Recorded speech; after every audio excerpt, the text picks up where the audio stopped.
હરે કૃષ્ણ મહારાજ, સ્વામિનારાયણ ભગવાન. આગળની કથા ચાલે છે. ભગવાન શ્રી કૃષ્ણની કૃપાથી મહારાજ યુધિષ્ઠિર ચક્રવર્તી પદને પામ્યા. આમ તો મહાભારતની કથા બહુ લાંબી છે, 18 પર્વની અંદર ફેલાયેલી છે. અત્યારે આપણે જે કથા કરી રહ્યા છીએ એ શાંતિ પર્વની કથા શરૂ થાય છે. એ 12મો પર્વ છે. ત્યાર પછી આવશે અનુશાસન પર્વ, ત્યાર પછી આવશે આશ્વમેઘિક પર્વ, આશ્રમવાસિક પર્વ, મૌસલ પર્વ, મહાપ્રસ્થાન પર્વ, સ્વર્ગારોહણ પર્વ. આવા હજી ઘણા પર્વોની કથા બાકી છે. અત્યાર સુધીમાં આપણે 30 કલાક મહાભારતની કથા કરી. હજી 10 કલાક હજી કથા ચાલશે. ત્યારે થોડો ઘણો ન્યાય આપી શકાશે.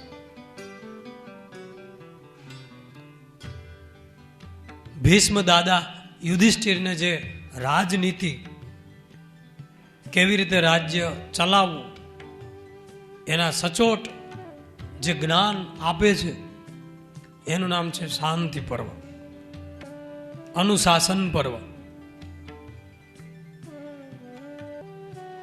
યુધિષ્ઠિરને જે શોખ થયો છે યુદ્ધથી અને પાપ પોતાને લાગ્યું છે એવું માને છે, એના નિવારણ માટે વ્યાસ ભગવાનના કહેવાથી અશ્વમેધ યજ્ઞ કરે છે પાંડવો.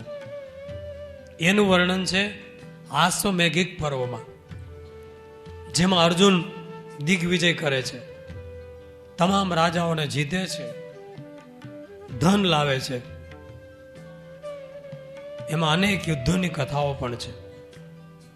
ત્યાર પછી મૌસલ પર્વની અંદર યાદવોમાં ભયંકર યુદ્ધ થાય છે. પરસ્પર ક્લેશથી યાદવોનો વિનાશ થાય છે. શ્રી કૃષ્ણ પણ શરીર છોડી પારાધીના બાણથી ગોલોકમાં પધારે છે. એની કથા આવશે. મહાપ્રસ્થાન પર્વની અંદર પાંડવો રાજ્ય છોડી પોતાના પુત્ર પરીક્ષિતને સોંપી અને હિમાલયમાં નીકળી જાય છે સતી દ્રૌપદીની સાથે. એમાં એક પછી એક પાંડવો મૃત્યુ પામતા જાય છે અને છેલ્લે યુધિષ્ઠિર સદેહે એટલે શરીર સહિત ઇન્દ્ર રાજાના રથમાં બેસી અને સ્વર્ગમાં જાય છે. પણ એ પહેલા એમને નરકના દર્શન થાય છે. આશ્ચર્યની કથા છે કે નરકની અંદર પોતાના ભાઈઓને જુએ છે અને સ્વર્ગની અંદર દુર્યોધન આદિને જુએ છે. અહીંયા દુઃખી કરતા હોય ત્યાં પહેલા પૂગી ગયા છે. એવું શા માટે બહેનું એ કથા પણ આવે છે. પછી શું થાય છે? પછી પેલા લોકો તો નરકમાં જ રહે છે, પણ યુધિષ્ઠિરને આવું બતાવ્યું શા માટે, એની કથા આવશે સ્વર્ગારોહણ પર્વની અંદર. પછી તો એક જ વંશ પરીક્ષિત રાજા. આટલું યુદ્ધ થયા પછી એનો એક વારસદાર એક જ પરીક્ષિત. એ પરીક્ષિતને પણ ઋષિનો શાપ થયો કે 7મે દિવસે તક્ષક નાગ કરડશે અને 7મે દિવસે એનું મૃત્યુ થઈ ગયું. હવે એનો યુવાન એક નાનકડો પુત્ર જન્મે છે. એ ગાદી આવ્યો. એ જન્મે છે એ પિતાનું વેર લાવવા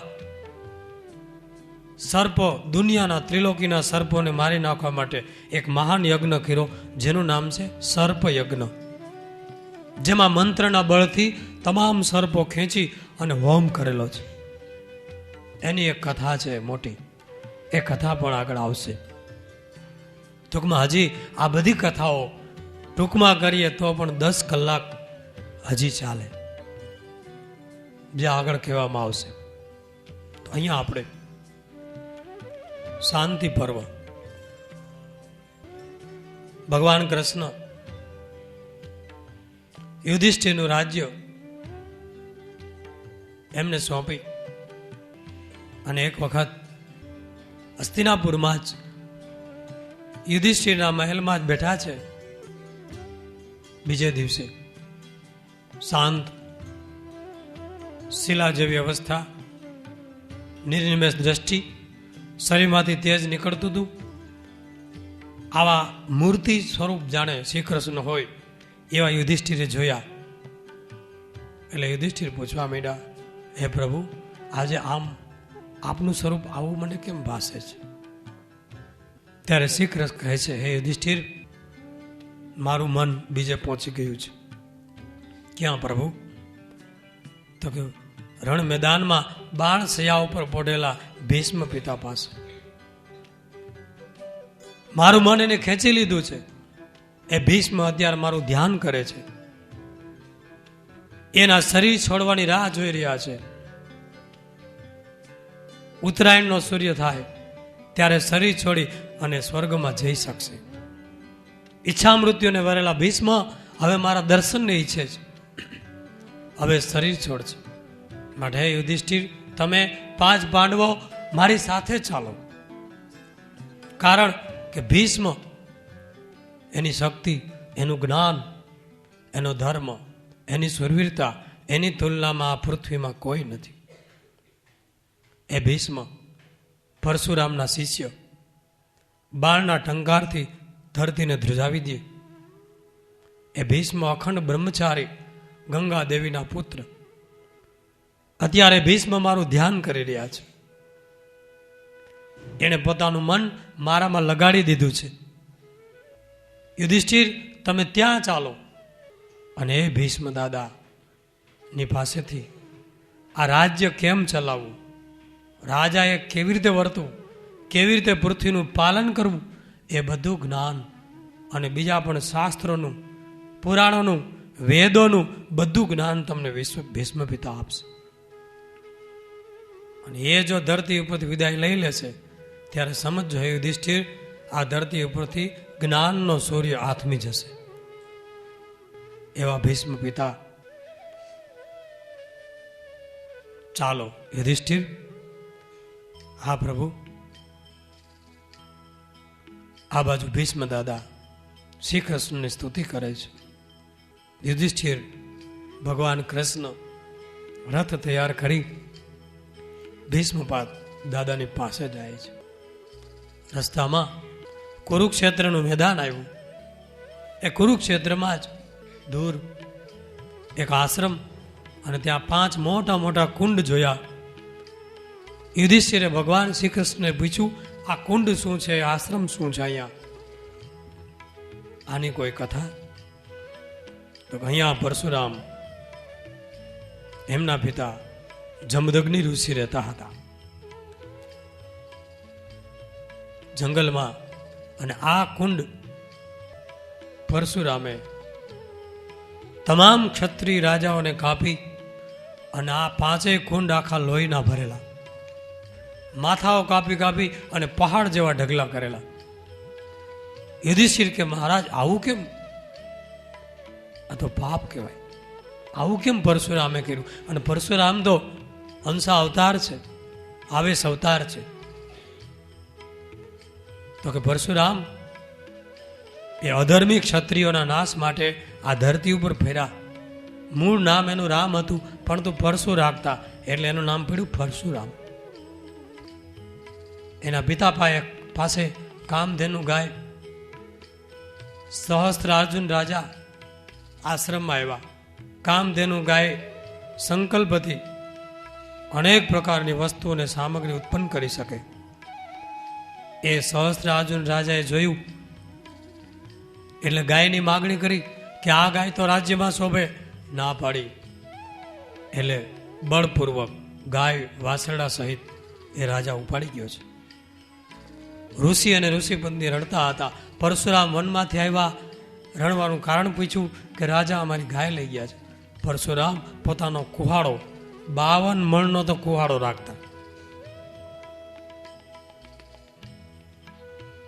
એ સમયે તો એટલી શક્તિઓ હતી કે જે ધનુષ રામે ઉપાડ્યું એ ધનુષ રાવણ પણ ઉપાડી નહોતા શકતા. એવા શસ્ત્રો હતા જે સુદર્શન ચક્ર કૃષ્ણ ભગવાન રમતમાં ફેરવે એ અસ્વસ્થામાંથી જરીકે ઉપડું નહોતું. પરશુરામ ફરસુ રહીને ગયા છે અને રાજાને યુદ્ધનું આહવાન આપ્યું, ગાય અમારી પાછી આપો નહીં તો મારી નાખીશ. એ સહસ્ત્રાનો રાજા મહાશક્તિશાળી હતો. દત્તાત્રેયની ઉપાસના કરી અને 1000 હાથ મેળવેલા હતા.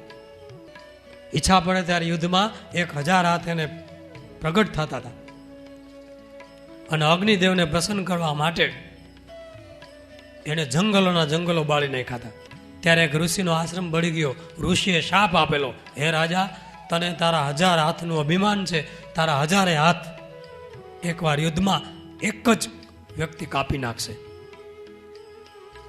એ સહસ્ત્રાર્જુન રાજાની સામે પરશુરામે યુદ્ધ કર્યું. હજારો સૈનિકોની કતલ થઈ ગઈ અને કુહાડાથી પરશુરામે સહસ્ત્રાર્જુનના 1000 હાથ કાપી અને મસ્તક કાપીને એનો વધ કરી નાખ્યો. ગાય લઈને પાછા આવ્યા, પિતાજીને સોંપી. પિતાએ કીધું, હે બેટા, તે રાજાનો વધ કર્યો, આ ઘોર પાપ કર્યું છે, માટે આનું પ્રાયશ્ચિત કરવા 1 વર્ષ સુધી તું વનમાં જા, તપ કર. એટલે પરશુરામ તપ કરવા ગયા. પાછળથી સહસ્ત્રાર્જુન રાજાના પુત્રો આવી અને જમદગ્નિ ઋષિનું મસ્તક કાપી અને પાછી ગાય લઈ ગયા છે. વેરથી વેર વધે. પરશુરામ આવ્યા, માતાને રડતા જોઈને પૂછ્યું તો કે પેલા પુત્રો રાજાના આવી તારા પિતાનો વધ કરીને ગાય લઈ ગયા છે. એ માતા એટલી બધી રડી, એની 21 વખત છાતી કૂટી. એટલે પરશુરામે પ્રતિજ્ઞા કરી કે અધર્મી ક્ષત્રિયોને આખી પૃથ્વી ઉપર 21 વખત ફરીશ અને વીણી વીને ક્ષત્રિયોને મારી નાખીશ. એટલે 21 વાર ફર્યા.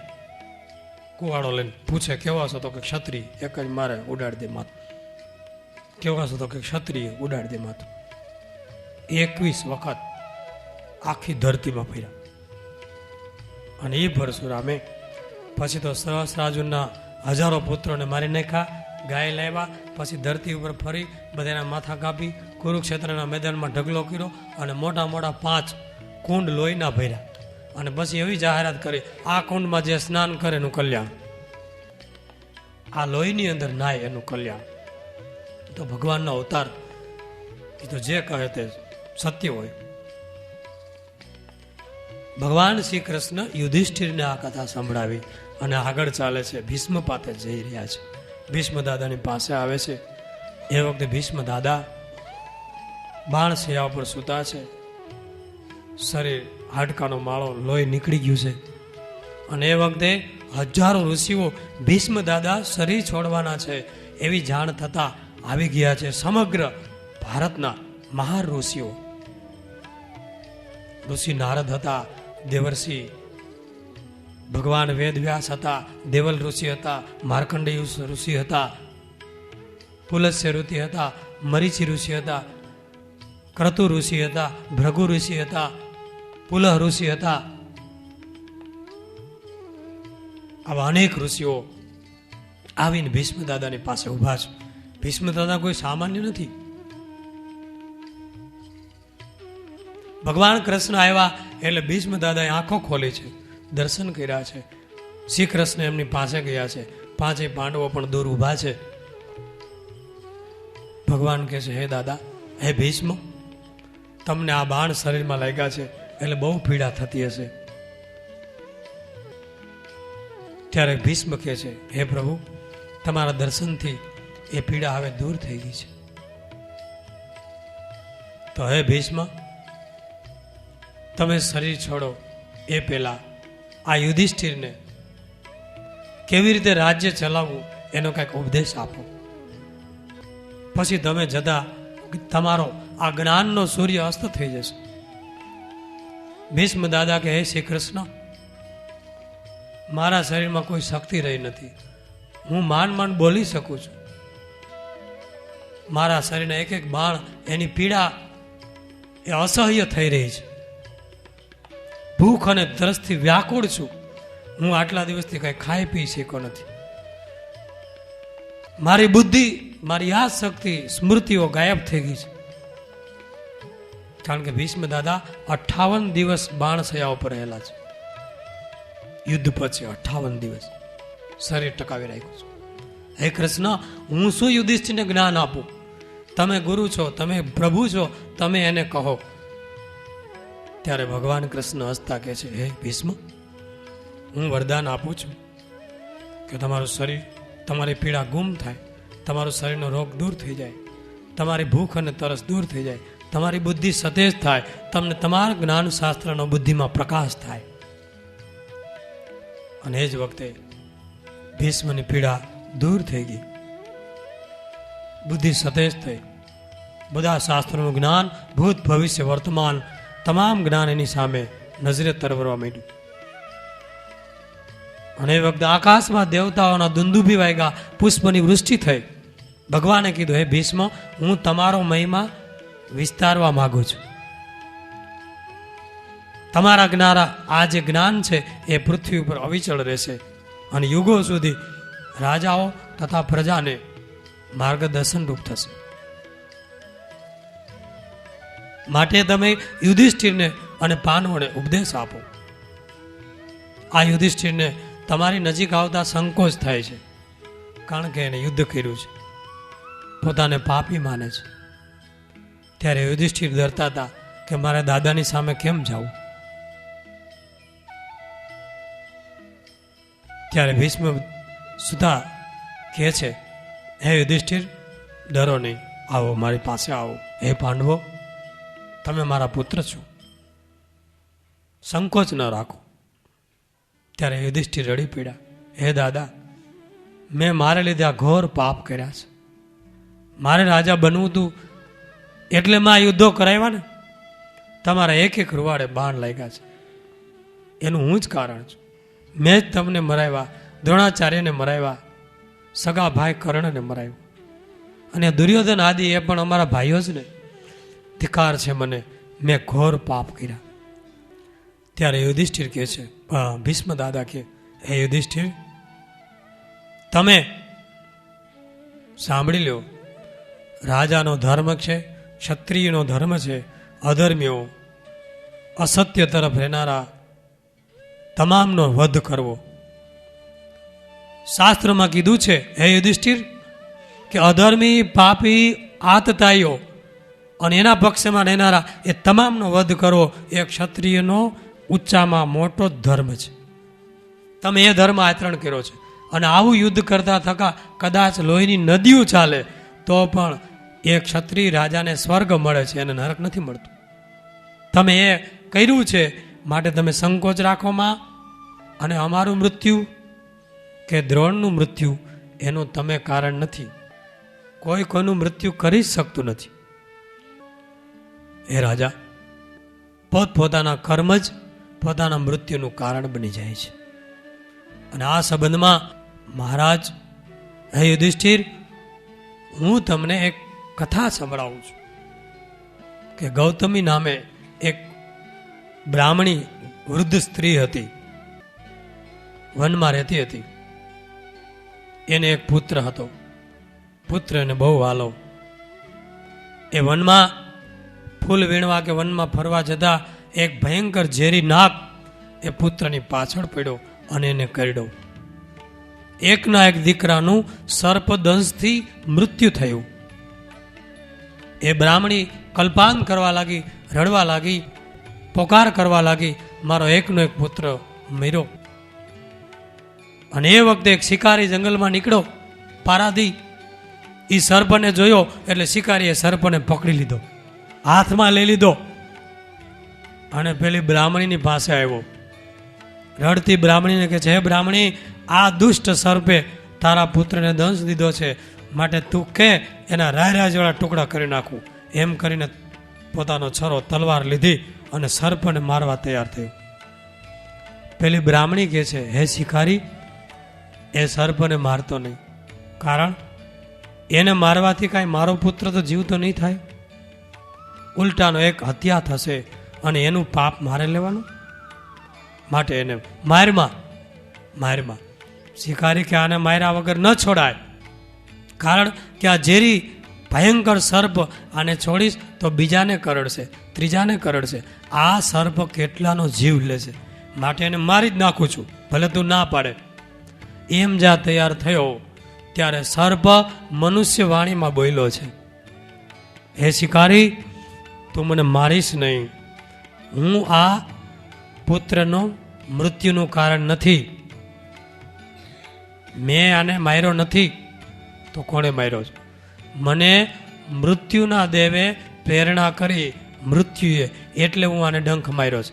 મારો કોઈ અપરાધ છે જ નહીં, હું નિર્દોષ છું, મને છોડી મૂક. મૃત્યુએ મને પ્રેરણા કરી ત્યારે મેં આને કર્યો ને. શિકારી કે તું છટકી જવા પ્રયત્ન કરે છે, તારે છટકવું છે એટલે બાણા બતાવે છે, તને મારી જ નાખીશ. એમ જ્યાં બોલ્યો ત્યાં મૃત્યુ પ્રગટ થયું છે આકાશમાંથી. સાક્ષાત મૃત્યુ આવ્યું છે. મૃત્યુના દેવ આવીને પેલા સર્પને કહે છે, હે સર્પ, તું મારો દોષ શા માટે કાઢે છે? તો કે હું તારો દોષ કાઢતું નથી. સર્પ કે પણ તે મને પ્રેરણા કરી એટલે જ હું આને કરી દઉં. મૃત્યુ કે મારો વાંક નથી, મને કાળે પ્રેરણા કરી છે. કાળ મને કહે છે એટલે હું ફરતું રહું છું, બધાની ઘેરે મૃત્યુ જાઉં છું, અને કાળની પ્રેરણાથી હું મારું છું. એમાં મારો કોઈ વાંક છે જ નહીં. આમ જ્યાં સંવાદ હાલતો હતો ત્યાં કાળ આવ્યો, સાક્ષાત વિકરાળ લૂપ લઈને. કાળ કે બે જણા મારો વાંક કેમ કાઢો છો? બોલો શિકારી કે સર્પ તારે છટકી જવું છે. કાળ કે ભાઈ મારો વાંક નથી. સર્પ કે મારો વાંક નથી. મૃત્યુ કે મારો વાંક નથી. હવે ઓલો મરેલો પુત્ર પડ્યો છે, મરી ગયો તો આ ત્રણેય એમ કે મારો વાંક નથી. સર્પ એમ કે છે કે મને મૃત્યુએ પ્રેરણા કરી એટલે હું કરી દઉં. મૃત્યુ એમ કે છે મને કાળે પ્રેરણા કરી એટલે મેં એને માર્યો. તો કાળ એમ કે છે કે મારો વાંક નથી, કારણ કે એના જેવા કર્મ હોય એ પ્રમાણે હું કામ કરું છું, એટલે એના પૂર્વના કર્મ જેવા છે એટલે એનું મૃત્યુ થયું છે. એટલે પેલી બ્રાહ્મણીએ કીધું કે આ સર્પને છોડી મૂકો, મારા પુત્રના મૃત્યુનું કારણ એના કર્મ જ છે, એવા કાંઈક કર્મ કર્યા છે એટલે આવી રીતે મૃત્યુ થયું. ઓલા બધાને કહેવાય તમે જાઓ, તમે કોઈ કારણ નથી. એ બધા વયા ગયા અને આ બ્રાહ્મણીએ પોતાના પુત્રનો અગ્નિ સંસ્કાર કરાવ્યો. ત્યારે ભીષ્મ દાદા આ કથા સંભળાવી અને યુધિષ્ઠિરને એમ કહે છે કે અમને મારનાર કે દ્રોણને મારવનાર, હે યુધિષ્ઠિર, આ યુદ્ધમાં જેટલા મર્યા છે એને મારનાર તમે નથી, પણ અમે બધા અમારા કર્મ જ કાંઈક એવા કે અમે અધર્મીના પક્ષમાં આવ્યા અને અમારા મોત થયા. ત્યારે યુધિષ્ઠિરનો શોક કાંઈક હળવો થયો. પછી ભીષ્મ રાજાના 7 અંગ એને વિશે બધી વાત કરે છે. આમાં તો શાંતિ પર્વમાં ઘણી બધી વિસ્તારથી ચર્ચાઓ છે, પણ હું તમને જેટલી રસપ્રદ હોય અને ઉપયોગી એટલી જ વાત કરું છું. જે શિક્ષાપત્રીમાં ઉલ્લેખ છે રાજાના ધર્મમાં, રાજાના 7 અંગ છે: રાજા, પ્રધાન, મંત્રી, મિત્ર, સેના, કિલ્લો, દેશ, કોષ, ધન ભંડાર. આ બધા રાજાના અંગો છે. એ અંગો ઉપર કોઈ પ્રહાર કરે તો રાજાએ એનો વધ કરી દેવો જોઈએ. એના 6 ઉપાયો છે. પછી યુધિષ્ઠિર પૂછે છે કે રાજા શબ્દ, રાજા ક્યારથી અસ્તિત્વમાં આવ્યો?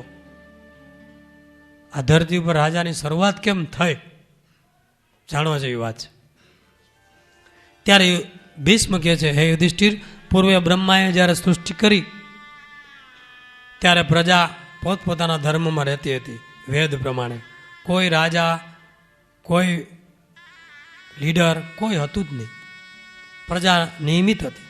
પણ ધીમે ધીમે કામ નામનો દોષ ઉત્પન્ન થયો એટલે પ્રજા અનાચારી બની, અધર્મી બની, એકબીજાનો કોઈ મર્યાદા ન રહી, અને એમ કહેતા કહેતા ક્રોધ જન્મો, પ્રજામાં અવ્યવસ્થા સર્જાણી. પછી બ્રહ્માજીએ એક શાસ્ત્ર રચ્યું જેનું નામ છે નીતિશાસ્ત્ર.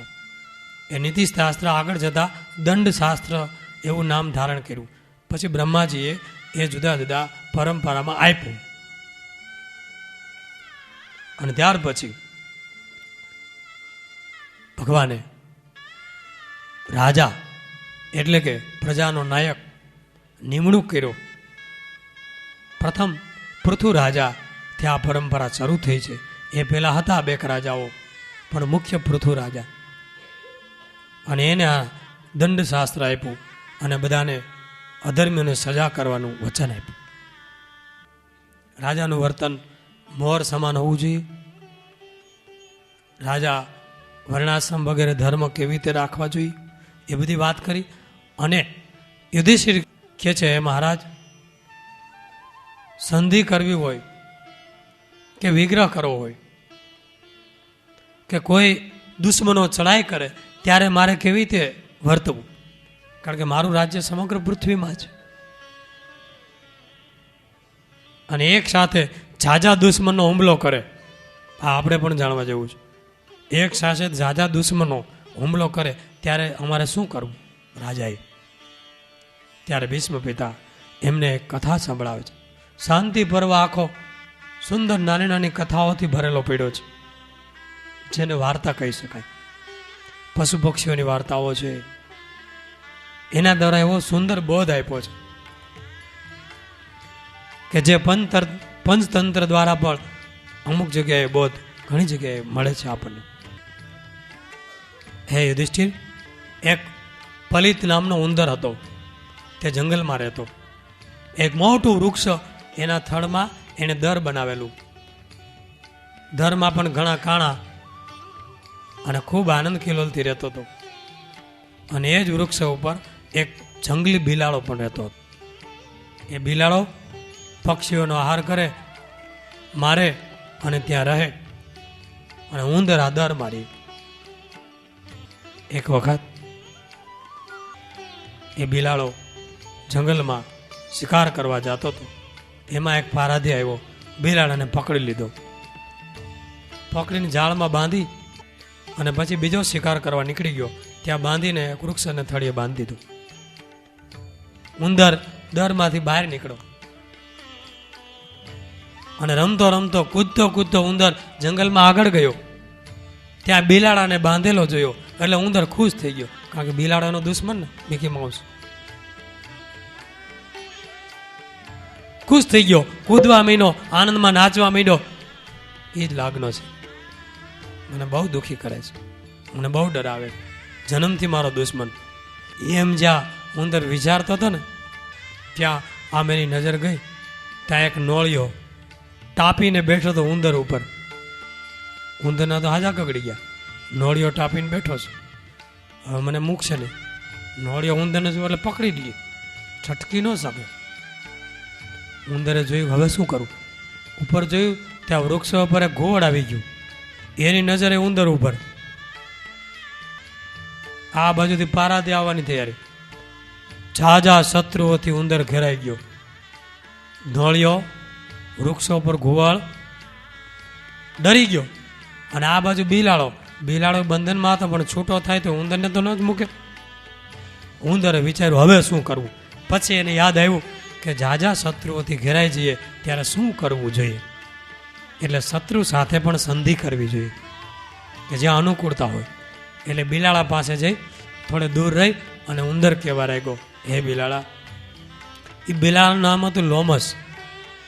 હે લોમસ, તું સંકટમાં આવી પડ્યો છો, હું પણ સંકટમાં છું. તને હમણાં શિકારે આવીને ઉપાડી જશે. હું પણ સંકટમાં છું, મારે દુશ્મનો ઊભા છે. માટે હું તને છોડાવું. મારા દાંતથી તારી જાળ, તારો ફાસલો કાપી નાખું, તને છોડાવી દઉં. પણ તું મને રક્ષા આપે તો. ઓલો હલવાણો તો એને કીધું, હા આવ હે ઉંદર, આપણે તો મિત્ર જ કહેવાય, એક જ ઝાડ પાસે રહીએ છીએ, એટલે આમ તો આપણે હેત તો હોય જ. આવ આવ. ઉંદરે જાણ્યું કે આનો જાજો વિશ્વાસ તો કરાય નહીં. જો પહેલાં ઝાડ કાપી નાખું તો મને મારીને ભાગી જાય. એટલે ઉંદર કે પહેલાં મને તારી ગોદમાં બેસાડ દે, એટલે આ બે દુશ્મનો મને મારી ન શકે. પછી હું તારી ઝાડ કાપીશ. તો કાંઈ વાંધો ને, આવી જા. એટલે ઉંદર બિલાડાના ખોળામાં બેસી ગયો. એટલે ઉંદર સલામત. એટલે ઓલું ઘુવડ જોવે છે કે આ તો બિલાડા પાસે આવી ગયો અને મારવો કેમ, એટલે ઉડી ગયું. નોળિયો ઘડીક રાહ જોઈ પણ એ ભાગી ગયો. કે હવે આ કાંઈ હાથમાં આવશે નહીં. બિલાડાએ રક્ષણ આપ્યું અને બે દુશ્મને વિદાય કર્યા.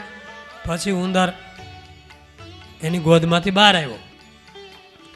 પછી ઓલો કે હાલ મારી આ ફાસલો કાપી દે, એટલે કાપવા માંડ્યો. ધીમે ધીમે કાપતો હતો. એટલે ઓલો બિલાડો કે ઝડપ કર, મેં તને બચાવ્યો છે, ઝડપ કર, તારું કામ ઝપટી. તો કે કરું છું, ઉતાવળ શું કરે છે? એટલે ઉંદર ઝાડ કાપે છે, ઝડપ. ત્યાં શિકારી આવ્યો 4-5 કૂતરાઓને સાથે લઈને પોતાના બિલાડાને લેવા માટે. ત્યાં તો એના બિલાડાના હાજા કગડી ગયા કે જલ્દી કર, પેલો શિકારી આવે છે, જો આમ દૂર. તો કે કાપું છું, ઉતાવળ શું કરો, ધીરજ રાખવી છે, ધૈર્ય એ મોટું ધન છે. એટલે પછી એને કાપી નાખ્યો ફાસલો. છેલ્લો દોરડું રહ્યું, કાપ્યું. બિલાડો છલાંગ મારીને ભાગી ગયો. ઉંદરે દોડીને દરમાં બેસી ગયો. પેલો શિકારી આવ્યો, પોતાના પંજામાંથી બિલાડો છટકી ગયો. નિરાશ થઈને શિકારી વયો ગયો. હવે શિકારી ગયો એટલે બિલાડો બહાર નીકળ્યો. ઉંદરને કે ઉંદર અહીંયા આવો બેટા, અહીંયા આવો. જો તે મારી ઉપર બહુ ઉપકાર કર્યો, તે મને બચાવ્યો, મને તારી પર બહુ વહાલ સ્નેહ ઉભરાઈ જાય છે. તે સમયે હું બીકમાં હતો એટલે જલ્દી ભાગી ગયો. તારો ઉપકાર માનવાનું ભૂલી ગયો, તારો આભાર માનવાનું ભૂલી ગયો. માટે અહીંયા આવ, હું તારો આભાર માનું, તારા માથા ઉપર હાથ થાબડું, તારી પીઠ ઉપર હાથ ફેરવું અને હું તને થેન્ક યુ કહેવા માગું છું. ત્યારે ઉંદર છેટે ઊભો રહીને કે બસ કરજો લોમસભાઈ, આપણે બેને જે પ્રીતિ હતી, હેત હતું, એ તો બે હલવાના હતા એટલે હતું. હવે હું તમારી પાસે ન આવું, કારણ કે હું તમારો ખોરાક છું અને આપણે તો જન્મ જન્માંતરનું વેર, આપણા બાપ દાદાનું જૂનું વેર છે. અને હવે હું આવું તો તું મને મારી જ નાખ ને. અરે ન મારું, વિશ્વાસ નથી? તો કે નથી, ન આવું. મારા જીવ સિવાય તારે જે જોતું એ માગી લે, બાકી તારી નજીક તો નહીં જ આવું. બીજું કાંઈ જોતું જ કે. ઓલાને દાન જ બગડી હતી, બોલાવીને ખાઈ જાવ હતું. પણ ઉંદરે પાકો થઈ ગયો, સલામી દઈને વયો ગયો પાછો દરમાં. ભીષ્મ દાદા કહે છે, યુધિષ્ઠિર, આવી રીતે રાજાઓને, ઘણા રાજાઓની ચડાઈ થાય અથવા જાજા દુશ્મનથી ઘેરાઈ જાય ત્યારે આવી સંધિ અને વિગ્રહની નીતિ છે, આમાંથી જાણવું જોઈએ કે આપણે કેવો રસ્તો લેવો. ક્યારેક દુશ્મન સાથે પણ સંધિ કરવી પડે તો કરી લેવી જોઈએ. અહીંયા કથાને વિરામ આપશું. બોલો સહજાનંદ સ્વામી મહારાજ.